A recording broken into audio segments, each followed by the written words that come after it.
ราคาคำรูปพรรณอยู่ประเทศเฮาเปิดตลาดในเช้ามื้อนี้16 กันยาปรับขึ้นถึง 400,000 กีบมาอยู่ที่39,239,000 กีบต่อ1บาทเฮ็ดให้นับแต่ต้นปี2025มาราคาคำรูปพรรณปรับขึ้นหลายกว่า11ล้านกีบต่อบาทจากราคา28ล้านในวันที่2มังกรปัจจัยที่ยู่ราคาคำรูปพรรณขึ้นสูงในเวลานี้มาจากราคาคำตลาดโลกขึ้นสูงสุดเป็นประวัติการขณะที่เงินดอลลาร์สหรัฐอ่อนค่าลงและอัตราผลตอบแทนพันธบัตรสหรัฐลดลงนอกนั้นนักลงทุนยังเฝ้าติดตามการประชุมเฟดในวันพุธนี้คาดว่าจะลดดอกเบี้ยลง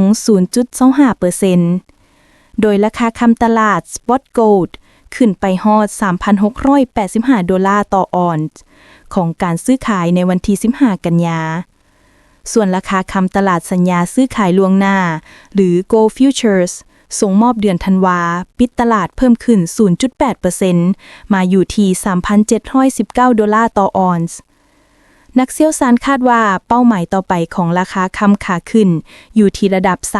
$3,700 ต่อออนซ์ในอนาคตอันใกล้และอาจไปถึง $3,743 ในระยะต่อไปแนวใดก็ตามจากการเน่งติงของตลาดคำในแต่ละวันเห็นว่าราคาคำอยู่ในแนวโน้มขาขึ้นอย่างชัดเจน